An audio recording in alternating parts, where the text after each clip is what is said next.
Good morning, everyone. So today, I will discuss to you the impression evidence. But before that, may I introduce myself to you? So I am Giselle Embordado, college student at Minso Calapan City, 3-1 BS Criminology. So what is impression evidence? Impression evidence can be defined as subjects or materials that have retained the characteristics of other objects through direct contact.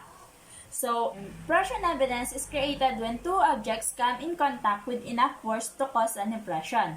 Typically, impression evidence is either two-dimensional such as fingerprint or three-dimensional such as the marks on the bullet caused by the barrel of a firearm. When an item like a shoe or a tire comes into contact with the soft surface, it leaves behind a pattern showing some or all of surface characteristics known as an impression.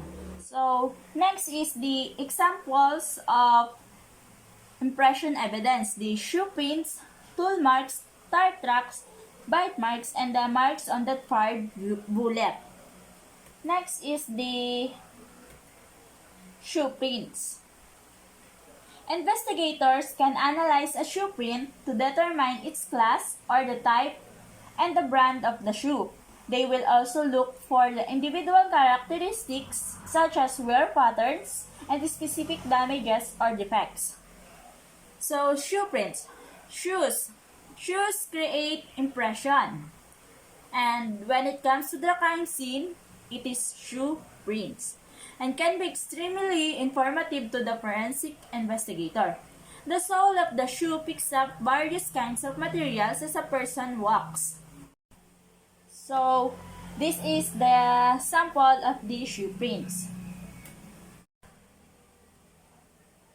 So, next is tool marks.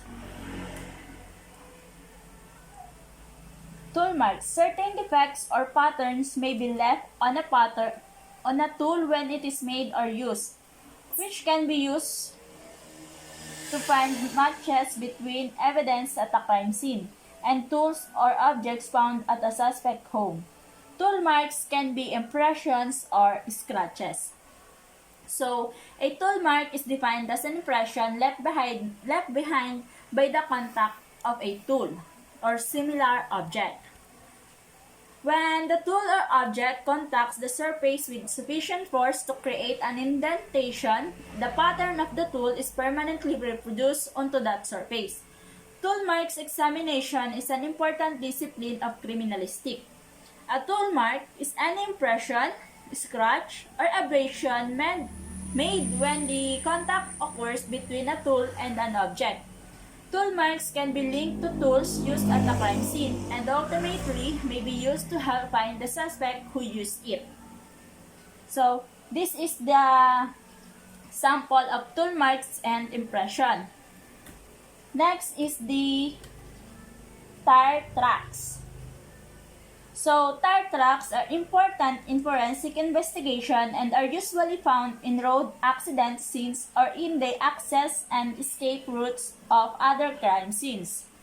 So, tire tracks are the impression left by tires on the surface onto which a vehicle drove.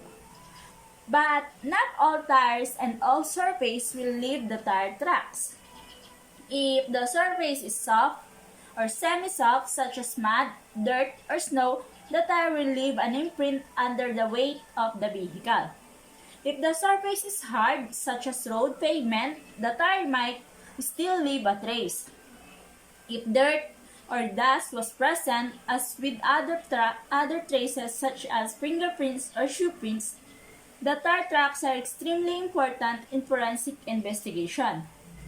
This is the example of the tire tracks. So that would be all. Thank you.